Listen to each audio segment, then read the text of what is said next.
Screen share हो रही है? Yes ma'am. ओके। वीडियो सभी के ऑफ हैं, स्वाति जी और प्रीति जी का छोड़ के। कोई बात नहीं, मैं सोच लूंगी मेरी क्लास में 2 ही स्टूडेंट हैं, मैं अटेंडेंस उन्हीं की मार्क करती हूँ जो वीडियो ऑन करते हैं। चलिए, तो आज हमको पढ़ना है यूनिट 1। आज हमारी आज नहीं, मतलब जब भी ये पीपीटी खत्म होगा तो यूनिट 1 कंप्लीट हो जाएगी। इसमें हम क्या क्या पढ़ेंगे? कंपोनेंट ऑफ फूड्स, फिर उसका जो क्लासिफिकेशन है वो पढ़ेंगे, फिर मैक्रो न्यूट्रिएंट्स के सोर्स, फंक्शन और इफेक्ट, इसी तरह माइक्रो के, और फिर वाटर सॉल्युबल जो भी न्यूट्रिएंट्स हैं वो पढ़ेंगे और उनका भी इफेक्ट और उनके सोर्स और उनके फंक्शन, ये सारी चीजें हम यहाँ पर पढ़ेंगे। तो फर्स्ट हम चलते हैं कि कंपोनेंट ऑफ फूड। तो ये कंपोनेंट्स ऑफ फूड जो है ये हम रिपीट कर रहे हैं, ये हम पढ़ चुके हैं सारे, फिर भी एक बार हम रिवाइज कर देते हैं कि मेन कौन से होते हैं कंपोनेंट जो मेजर न्यूट्रिएंट माने जाते हैं फूड में। वो carbohydrate, fat, protein, mineral, water और फाइबर्स, विटामिन, यही चीजें मानी जाती हैं। ठीक है, और इन्हीं को न्यूट्रिएंट्स कहा जाता है, और यही पोषक तत्व होते हैं जो बॉडी में एनर्जी के लिए जिनकी रिक्वायरमेंट होती है, बॉडी में एनर्जी के लिए, बॉडी की ग्रोथ के लिए, बॉडी के डेवलपमेंट के लिए, सभी चीजों के लिए इन सभी न्यूट्रिएंट्स की आवश्यकता होती है। अब जो मेन कंपोनेंट्स ऑफ फूड वो क्या है? कार्बोहाइड्रेट। कार्बोहाइड्रेट इंस्टेंट एनर्जी देता है बॉडी को। प्रोटीन बॉडी की ग्रोथ, रिपेयरिंग और डेवलपमेंट के लिए, हीलिंग के लिए भी बहुत जरूरी है। फैट जो है ये भी एनर्जी सप्लाई करता है, ये सेकेंडरी सोर्स होता है एनर्जी का। और ये जब क्रूशियल टाइम होता है बॉडी के लिए, कि मान लीजिए आपने एक दिन का फास्ट कर लिया और सपोज उसमें आप पानी के अलावा कुछ भी नहीं ले रहे हैं, तो धीरे धीरे एक समय के बाद बॉडी में एनर्जी की कमी हो जाएगी, और उस समय उस एनर्जी के लिए दूसरा सब्स्टिट्यूट क्या रहेगा? फैट रहेगा। तो उससे बॉडी, ह्यूमन बॉडी एनर्जी लेगी। विटामिन्स जो है ये बहुत इम्यून सिस्टम के लिए बहुत अच्छी है, और ये बॉडी को प्रोटेक्ट करती हैं बहुत सारी डिजीज से।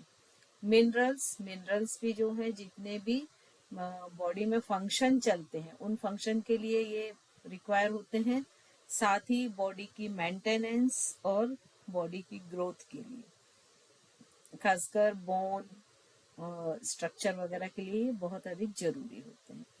फिर डाइटरी फाइबर्स, तो ये जो डाइटरी फाइबर्स होते हैं रफेज, ये डाइजेशन के लिए बहुत अच्छे होते हैं, और जो डाइजेशन पर ही पूरी बॉडी की हेल्थ डिपेंड करती है।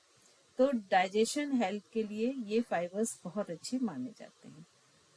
वाटर, ये जितने भी बॉडी के फंक्शन होते हैं सभी के लिए, मतलब बॉडी की ओवरऑल हेल्थ के लिए पानी बहुत जरूरी होता है। अब इसके बाद अगर ये क्लासिफिकेशन, ये तो हुआ एक तरह का क्लासिफिकेशन न्यूट्रिएंट्स के आधार पर। अब फूड का ही अगर हम क्लासिफिकेशन फूड के बेस पे लें तो क्या क्या हो जाएंगे? फ्रूट्स, वेजिटेबल, ग्रेन, प्रोटीन्स और डेयरी प्रोडक्ट। तो अगर फूड के उनके ग्रुप्स के अकॉर्डिंग इसका हम क्लासिफिकेशन करें फूड का, तो वो फ्रूट्स में होगा। फ्रूट्स, हमको फ्रूट से क्या क्या मिलेगा? विटामिन, मिनरल और फाइबर्स हमें फ्रूट से मिलेंगे। वेजिटेबल, इसमें भी जो सोर्स है ये विटामिन का सोर्स है, मिनरल का और फाइबर का। तो फ्रूट, वेजिटेबल दोनों लगभग सेम चीजों का सोर्स होते हैं। ग्रेन या अनाज, ये एक प्राइमरी सोर्स होता है कार्बोहाइड्रेट एनर्जी का, और इससे हमें, चूंकि इससे कार्ब्स मिलते हैं तो इससे हमको एनर्जी मिलती है। फिर प्रोटीन, इसमें जैसे मीट है, अंडे हैं, फिश है, बीन्स हैं, नट्स हैं, पल्स हैं, ऐसी चीजें इसमें आती हैं, और ये सारे जो सोर्स होते हैं ये प्रोटीन के सोर्स होते हैं। और डेयरी मतलब जो दूध या दूध से बने हुए प्रोडक्ट, तो मिल्क प्रोडक्ट जो हैं जिसमें कि पनीर है, दही है, मही है, और इनसे और भी बहुत सारी बनी हुई चीजें हैं। तो ये हमें क्या देते हैं, कैल्शियम और थोड़े से और दूसरे तरह के न्यूट्रिएंट्स। तो इस तरह से ये अगर हम फूड के बेस पर ग्रुप करें तो क्लासिफिकेशन में ये इस तरह से डिवाइडेशन होता है। अब यदि हम फूड को फंक्शन के बेस पर डिवाइड करें, क्लासिफिकेशन करें, तो किस तरह से होगा। कुछ फूड ऐसे होते हैं जो एनर्जी देते हैं, जैसे कार्ब्स वगैरह। कुछ ऐसे होते हैं जो बॉडी बिल्डिंग में हेल्पफुल होते हैं, प्रोटीन वगैरह। और कुछ बॉडी को प्रोटेक्ट करते हैं, वो होते हैं मिनरल और विटामिन। तो अगर हम बेस्ड ऑन फंक्शन मतलब कार्य के आधार पर फूड का क्लासिफिकेशन करें तो वो 3 टाइप्स होगा, energy giving food, body building food और प्रोटेक्टिव फूड।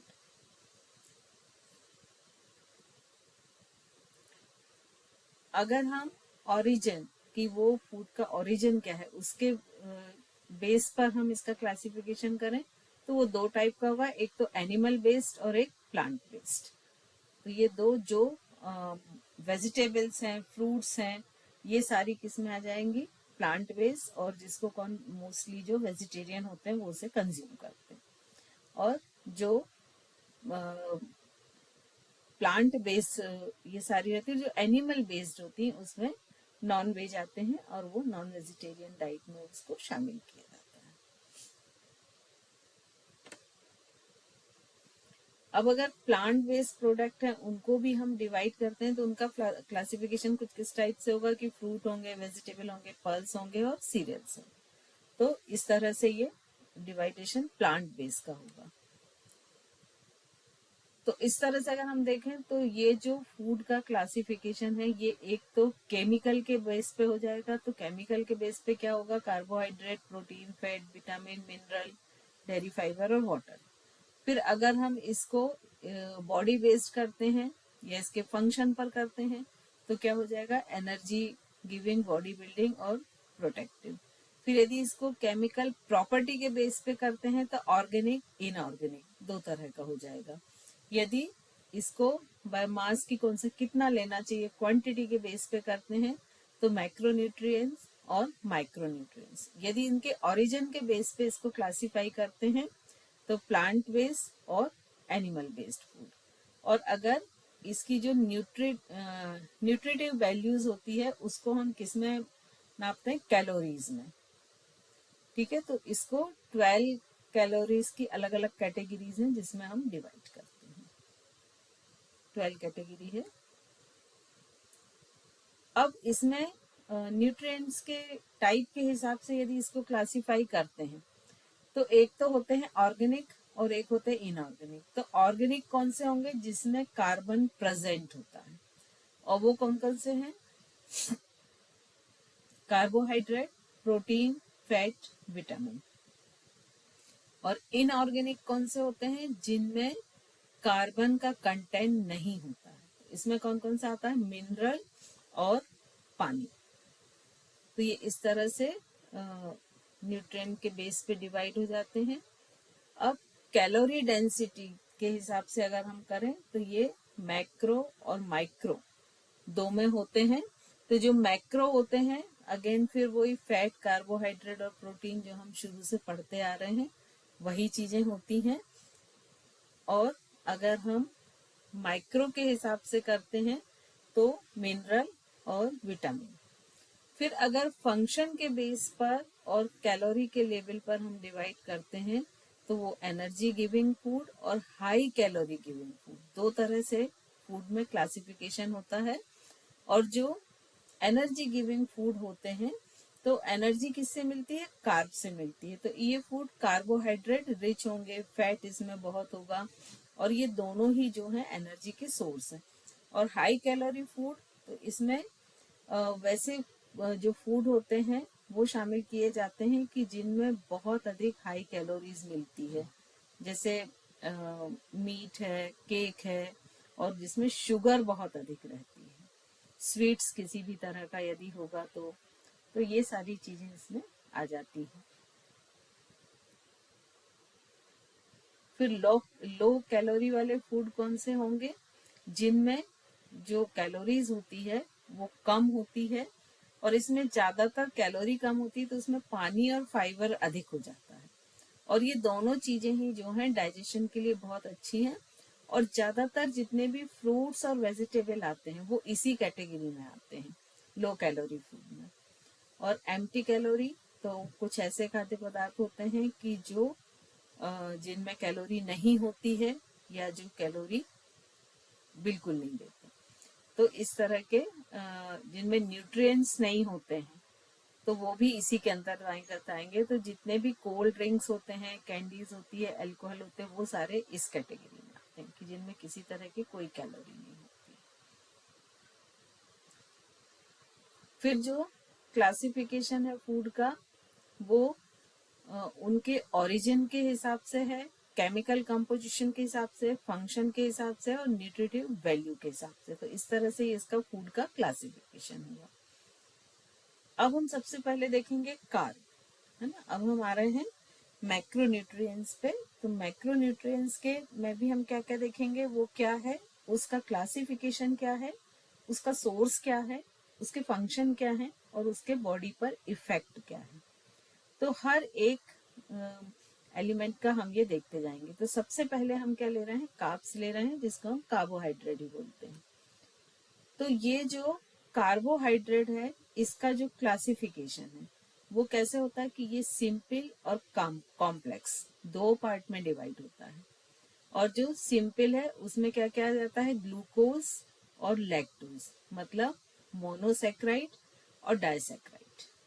वहीं कॉम्प्लेक्स जो होता है उसमें ओलिगोसेक्राइड, मतलब जिसको हम माल्टोज कहते हैं, और फाइबर्स मतलब पॉलीसेक्राइड। तो इस तरह से इसका क्लासिफिकेशन होता है। और जनरल इसको सिंपल और कॉम्प्लेक्स फॉर्म ही ज्यादा यूज करते हैं। और ये जो मोनोसेक्राइड है इनके लिए ग्लूकोज, लैक्टोज, माल्टोज और फाइबर, इन नामों से इसको ज्यादा प्रचलन में है। तो अब हम सबसे देखेंगे, पहले देखेंगे कि सिंपल कार्ब क्या क्या है। अब जो सिंपल कार्ब होते हैं ये क्या होते हैं, सिंपल कार्ब मतलब जो सिंपल शुगर है, जिसमें शुगर सिंपल रूप में है। और इसकी विशेषता क्या होती है कि ये जैसे ही बॉडी में या हम इनको खाते हैं तो ये शीघ्रता के साथ ब्रेक डाउन हो जाते हैं। और बहुत जल्दी ब्रेक डाउन होने के कारण बॉडी को एनर्जी बहुत जल्दी मिल जाती है। तो ये क्या है, फल, दूध इसमें आते हैं। फिर कुछ प्रोसेस्ड फूड भी इसमें आ जाते हैं। और यहाँ पर साइड में एक पूरा जो पिक्चर दिया है, इसकी जितनी भी चीजें हैं ये सिंपल कार्ब में आती हैं। जैसे सोडा है, केक है, इन सबको आप देखिए तो आपको इंस्टेंट एनर्जी मिलती है, ठीक है, क्योंकि इसमें शुगर जो है वो सिंपल फॉर्म में पाई जाती है। अब इसके सोर्स क्या है, तो सोर्स इसके जो है, अगर हम नेचुरल रूप से देखें तो फ्रूट, मिल्क, डेयरी प्रोडक्ट के जितने भी कंटेंट हैं, और सिंपल जो शुगर है वो भी इसी के अंतर्गत आती है। और इसमें फ्रुक्टोज, लैक्टोज दोनों, जो ग्लूकोज, फ्रुक्टोज, लैक्टोज, ये जो तीनों तरह की शुगर होती हैं ये सिंपल फॉर्म में होती हैं और ये इसके अंतर्गत आती है। फिर इसके बाद एडेड एंड रिफाइंड शुगर, जिनको हम ऐड करते हैं, तो ये कैसे प्रोसेस्ड फूड होते हैं मोस्टली। तो ये प्रोसेस्ड फूड जो होते हैं इसमें हम ऊपर से शुगर को ऐड करते हैं। और वो क्या क्या होते हैं, जैसे सोडा है या कोई भी शुगरी ड्रिंक है, कैंडीज हैं, स्वीट्स हैं, पेस्ट्री, केक, कुकीज, और कुछ ब्रेकफास्ट सीरियल भी ऐसे होते हैं कि जैसे ब्रेड वगैरह, इसमें भी शुगर एडेड होती है।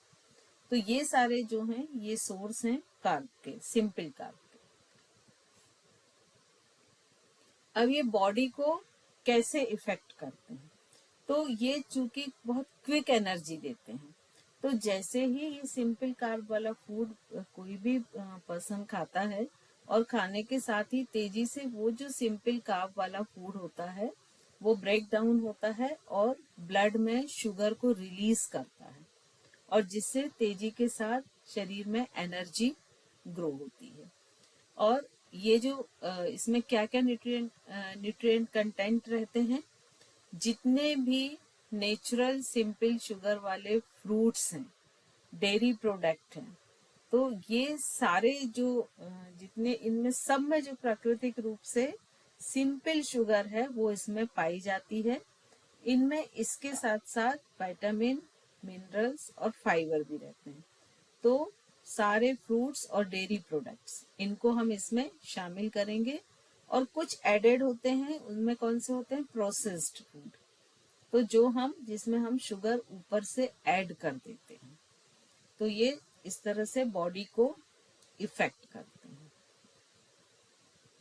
अब इससे हेल्थ पर क्या क्या असर पड़ता है, ठीक है?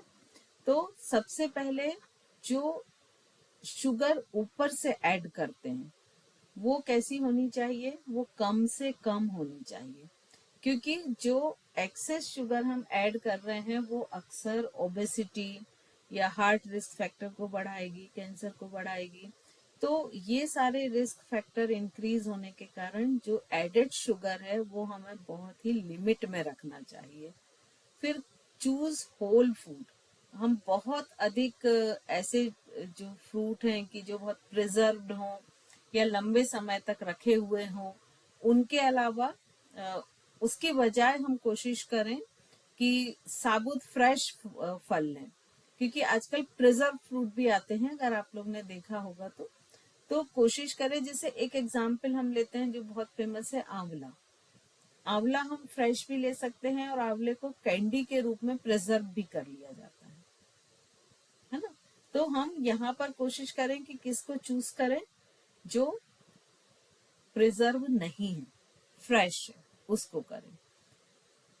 फिर इसके बाद में लेबल, मतलब यदि कोई भी हम पैक्ड फूड लेते हैं तो उसमें हम जो शुगर की क्वांटिटी है उसको हमेशा चेक कर लें कि उसमें कितनी मात्रा में शुगर है, और उस मात्रा को देख के देखें कि वो हमें लेना चाहिए कि नहीं लेना चाहिए। और मॉडरेशन इज की, मतलब जो सिंपल कार्बोहाइड्रेट है वो आहार में सीमित मात्रा में शामिल करना चाहिए, लेकिन वो जो मात्रा है वो कैसी होनी चाहिए? जैसे कि फ्रेश वेजिटेबल हैं, फ्रेश फूड हैं, फ्रूट्स हैं, तो इनसे ही आना चाहिए, बजाय कि वो प्रोसेस्ड हो।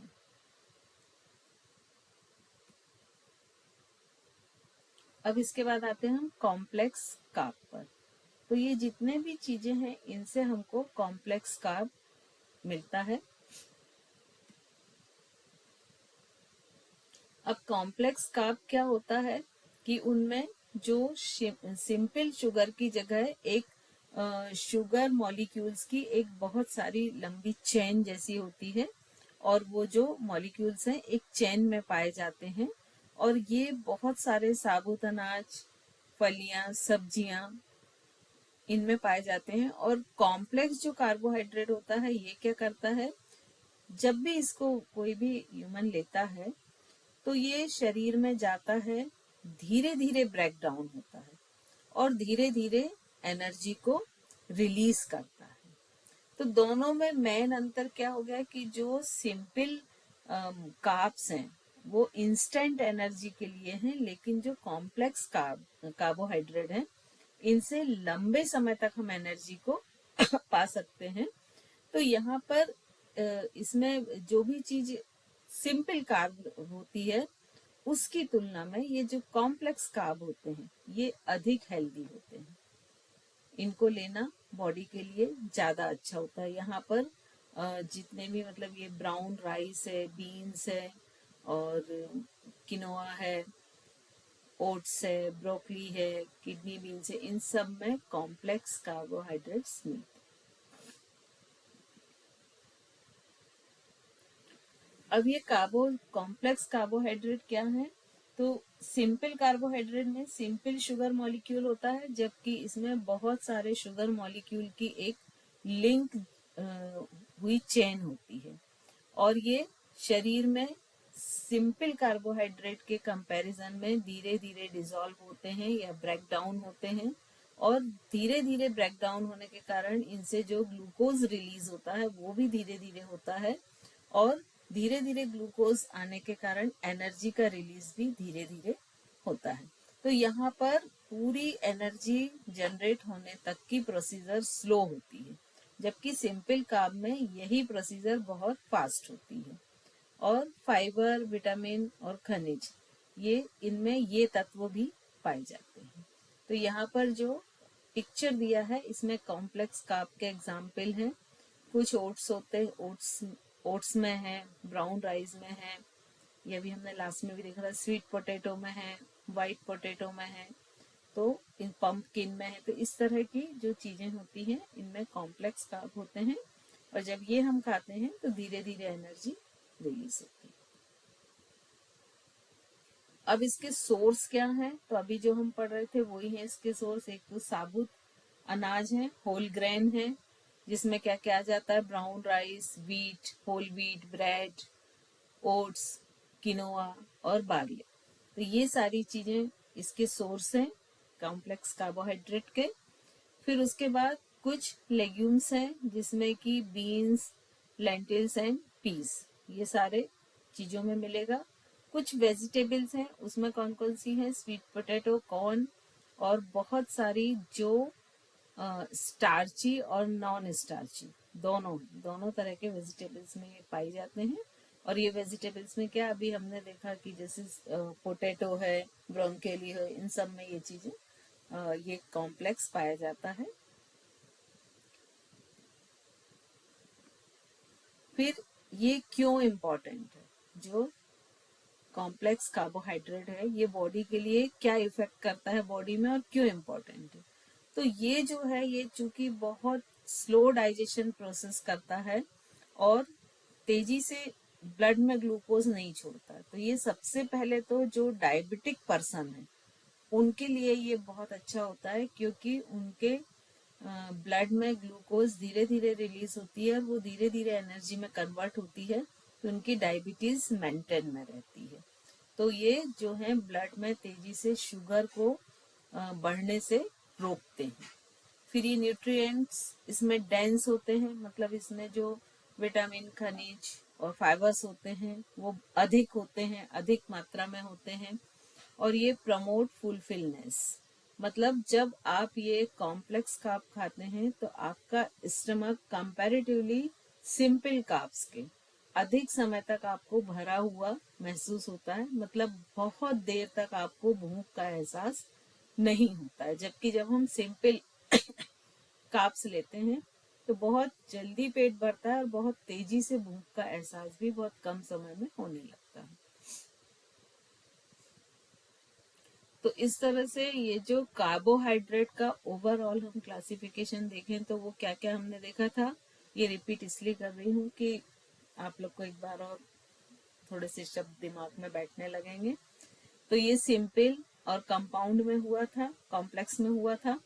सिंपल में क्या था, मोनोसेक्राइड और डाइसेक्राइड, और कॉम्प्लेक्स में क्या था, ओलिगोसेक्राइड और पॉलीसेक्राइड। अब मोनोसेक्राइड में आता है ग्लूकोज, फ्रक्टोज और गैलेक्टोज। वहीं डाइसेक्राइड में आता है सुक्रोज, लैक्टोज और मॉल्टोज। ओलिगोसेक्राइड में आता है रेफिनोज और स्टेकियोज। वहीं पॉली में आता है स्टार्च, ग्लाइकोजन और सेल्यूलोज। तो इस तरह से इसका ओवरऑल एक क्लासिफिकेशन होता है।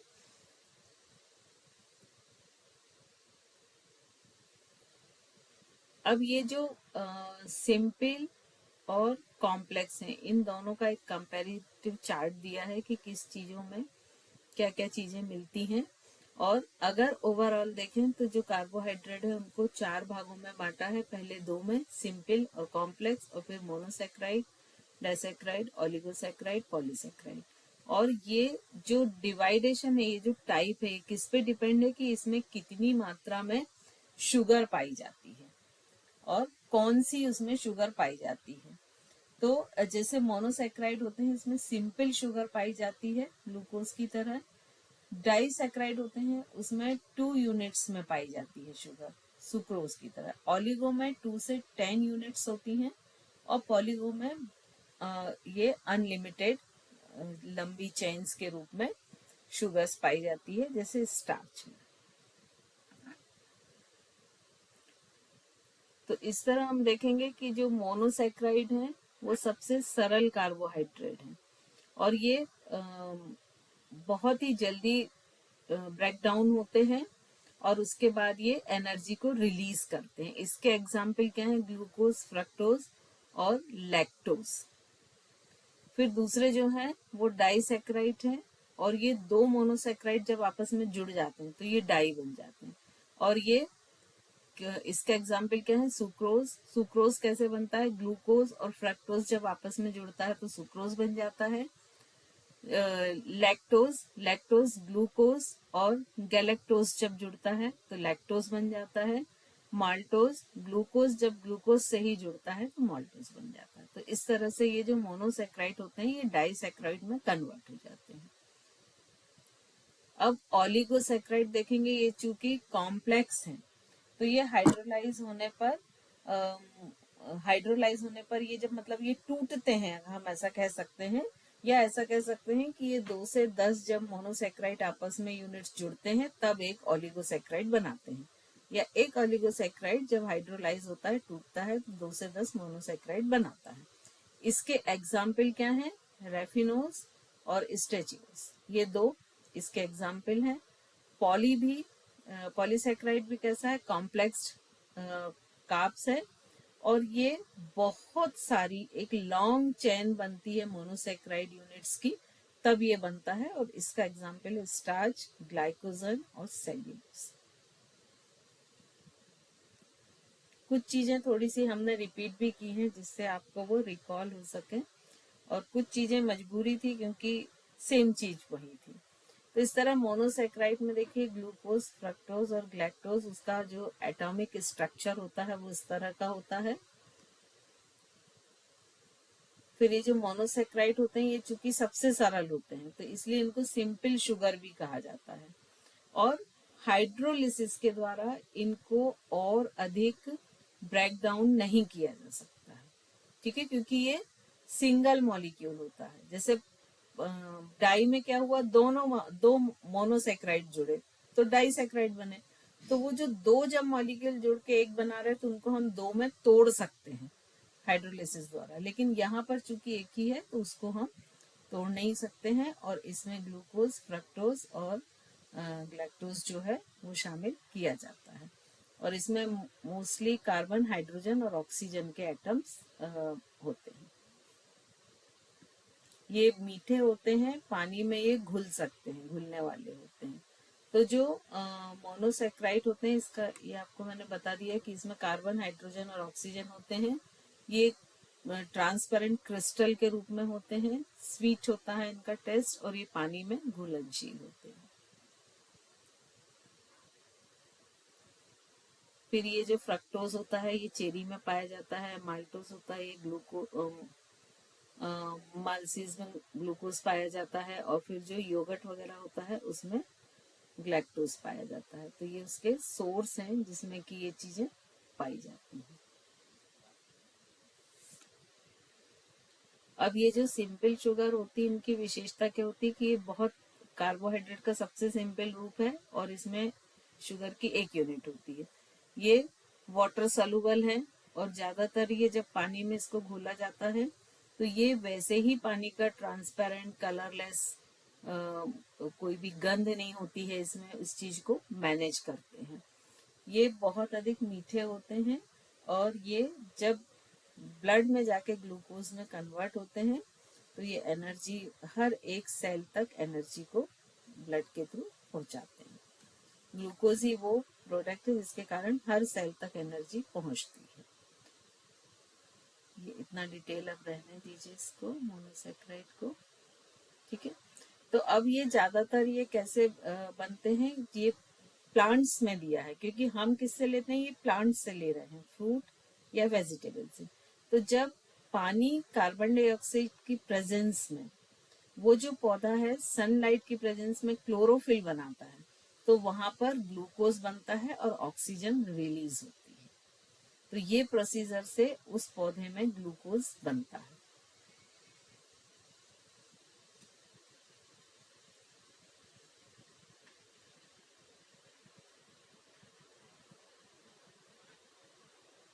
एक चीज का हमने बहुत, आप लोगों ने शायद पहले देखा होगा, कीटोज या कीटोसिस, जब हम टाइप ऑफ डाइट पढ़ रहे थे तो इस चीज का बहुत बार जिक्र आया था। कि बॉडी में कीटोजेनेसिस शुरू हो जाता है। तो वो कीटोस क्या है वो यहाँ पे हम समझ रहे हैं। तो जो कीटोस होते हैं वो भी मोनोसेक्राइड होते हैं, मतलब जो कार्बन ऑक्सीजन से बने होते हैं, सिंपल एक मॉलिक्यूल से बने होते हैं। और इसका जो ग्लूकोज, फ्रक्टोज, ये सब इसके एग्जाम्पल होंगे।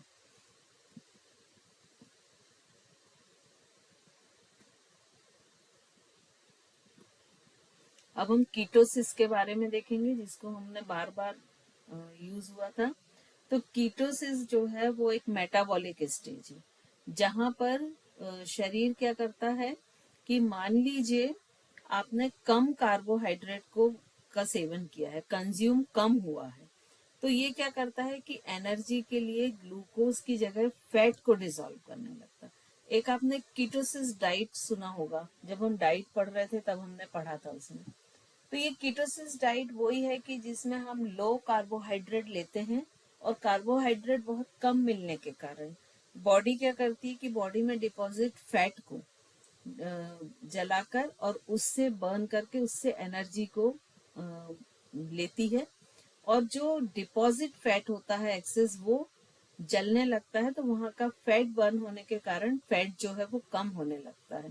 तो ये जो कीटोसिस डाइट है या कीटोजेनिक डाइट है, ये इसी पर डिपेंड करती है।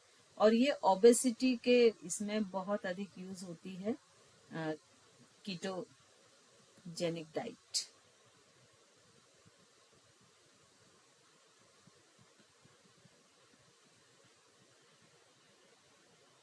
ये सब वही चीज है कि बहुत कम कार्ब्स वाली चीजें लेनी है, और जिसके कारण बॉडी को कम कार्ब्स लेंगे तो बॉडी को एनर्जी कम मिलेगी, और बॉडी बिना एनर्जी के चल नहीं सकती। तो वो अपने सेकेंडरी सोर्स जो कि फैट है उसको यूज करेगी बॉडी को प्रोड्यूस करने के लिए। लेकिन इसमें एक और कीटोसिस पोजीशन आ जाती है।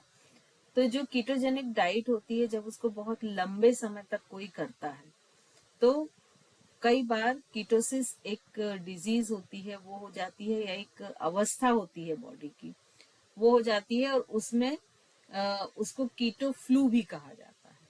तो इसमें क्या क्या होता है, हेडेक होगा, बहुत अधिक थकान लगेगी, फिर ऐसा लगेगा नोजिया या वॉमिटिंग, कॉन्स्टिपेशन होगा। और इसकी सबसे बड़ी जो वो रहती है एक पहचान या सिम्टम, वो ये होती है कि उसकी वो जो ब्रीदिंग होती है, जो जिसको ये डिजीज है, उसकी ब्रीदिंग में कोई एक फ्रूटी स्मेल आने लगती है, या कोई एक तेज स्मेल आने लगती है। तो वो जो ब्रीदिंग में स्मेल आती है, उससे हम पता कर सकते हैं कि ये कीटोसिस की अवस्था में जा रहा है। अब इसके रिस्क फैक्टर क्या होते हैं? इसके रिस्क फैक्टर ये होते हैं कि लंबे समय तक ये करने से न्यूट्रिएंट्स की डेफिशिएंसी हो जाती है, किडनी स्टोन हो सकता है, और इलेक्ट्रोलाइट लेवल बदल सकता है, बोन लॉस हो सकता है। फिर जो डायबिटीज है उसमें कीटो एसिडोसिस, ये अगर पोजीशन आ जाती है, खासकर जिनको टाइप 1 डायबिटीज है, जहां पर ब्लड में शुगर का लेवल बहुत अधिक होता है, तो बहुत अधिक कीटोन्स के कारण ब्लड बहुत अधिक एसिडिक हो जाता है, और जिसके कारण लाइफ रिस्क की भी पोजीशन आ जाती है। तो इससे टाइप ए डायबिटीज वालों को बहुत सावधान रहना चाहिए। इसके अलावा कुछ ऐसे लोग जैसे प्रेगनेंसी है, या लैक्टोज लेडीज हैं, या फिर जो बहुत सारे लोग जिनको कीटोसिस की प्रॉब्लम हो चुकी है, तो वो सारी चीजों पर ध्यान रखना चाहिए। और इसे इम्प्रूव करने का, जब भी ये सिम्टम्स दिखाई देते हैं, तो इसको इम्प्रूव करने का तरीका क्या है कि कीटोन्स को इंक्रीज करें, एपेटाइज डिक्रीज करें, फिर एनर्जी इंक्रीज करें, और फिजिकल परफॉर्मेंस मतलब फिजिकल एक्टिविटी को बढ़ाएं, और यूरिनेशन जो है उसको भी थोड़ा सा इम्प्रूव करने की जरूरत होती है। अब हम आते हैं डाइसैकेराइड पर। यह भी हमने देखा मोनोसैकेराइड। डाइसैकेराइड देखें तो इसके और अधिक क्लासिफिकेशन पर हम नहीं जाते हैं, वहीं तक रहते हैं। तो जो डायसैकेराइड है तो इसमें ट्रेहालोज, सुक्रोज, सेलोबियोस और लैक्टोज, माल्टोज, ये सारी चीजें इसमें आती हैं।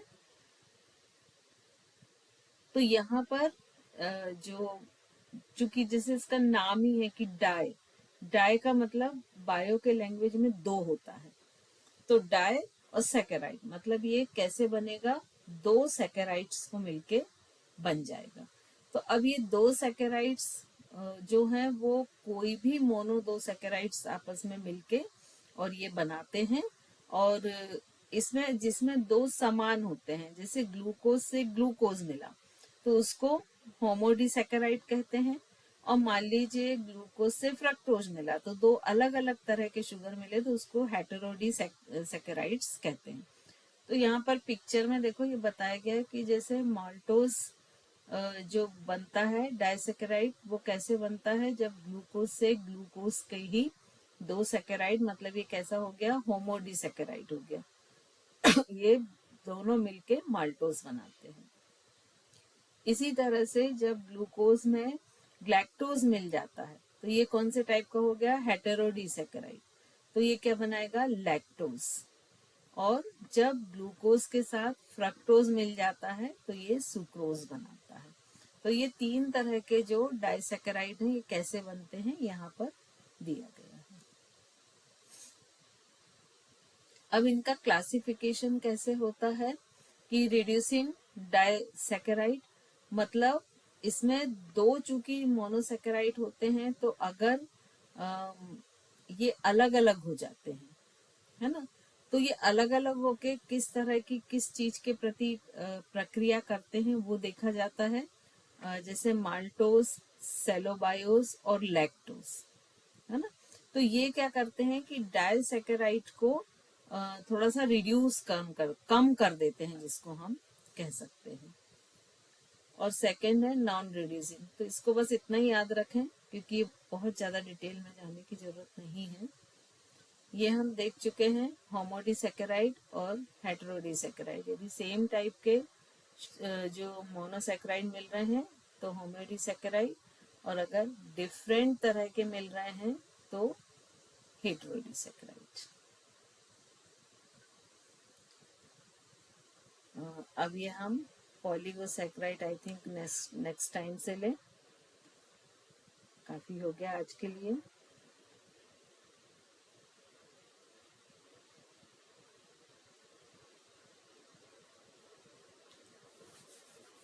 चलिए, तो आज हमने क्या क्या पढ़ लिया, टोटल कंपोनेंट्स क्या होते हैं, उनके क्लासिफिकेशन क्या होते हैं, फूड के क्या क्लासिफिकेशन होते हैं, किस किस बेस पर, और फिर कार्बोहाइड्रेट के दो हमने टाइप्स पढ़े, मतलब सिंपल कार्बोहाइड्रेट्स को हमने पढ़ लिया। अब हमको शुरू करना है कॉम्प्लेक्स कार्बोहाइड्रेट। ठीक है, चलिए, तो कोई क्वेश्चन हो तो पूछ सकते हैं, या कोई कुछ बोलना चाहे तो भी वेलकम। थोड़ा सा कॉम्प्लिकेटेड है ना, लेकिन ये चूंकि हम बहुत डिटेल में पढ़ रहे हैं इसलिए थोड़ा सा कॉम्प्लिकेटेड, अदरवाइज आप तो वो मैक्रो और माइक्रो तक ही आके रुक जाएं कि बस कार्ब, प्रोटीन, फैट आपके लिए सफिशिएंट है, उतना ही। मैम इस टाइप के क्वेश्चंस एग्जाम में आएंगे क्या? आपके जो इसमें है मैक्रो का क्लासिफिकेशन, मैक्रोन्यूट्रिएंट्स के सोर्स, फंक्शन और इफेक्ट ऑन बॉडी। मैम ऐसा कुछ है कि कार्बोहाइड्रेट्स डिटेल में आ सकता है इस तरीके से एग्जाम में या नहीं आएगा? बिल्कुल, जब मैक्रो डिटेल में आएगा तो मैक्रो में ही तो कार्बोहाइड्रेट आएगा ना। ये तो मतलब हमें याद करने होंगे तो कि कॉम्प्लेक्स और आपको सिंपल बस कार्बोहाइड्रेट। कार्बोहाइड्रेट तक याद करने होंगे, और भी है तो बस यहाँ तक आइए कि एक सिंपल कार्बोहाइड्रेट होता है, कॉम्प्लेक्स कार्बोहाइड्रेट होता है, उसके और नीचे के आपको याद रखने की जरूरत नहीं है, वो सिर्फ समझने के लिए है। तो ओके, इस thank you ma'am. First unit में ओवरऑल आपको क्या क्या तैयार करना है आप फिर से चाहें तो नोट डाउन कर लें। फूड क्या है, ठीक है, और इसमें मैक्रो और माइक्रो इसके न्यूट्रिएंट्स हैं। फिर इनके क्लासिफिकेशन जो है carbs, fat, protein, vitamin, mineral, water और फाइबर। इन सारी चीजें ये क्या हैं, इनके क्या सोर्स हैं, इनके क्या फंक्शन है और इनके बॉडी पर क्या इफेक्ट है, बस इतना आपको तैयार करना है।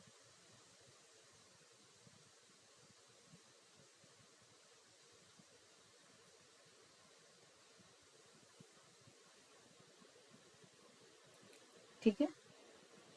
मैम बॉडी फैट फंक्शंस और सोर्स।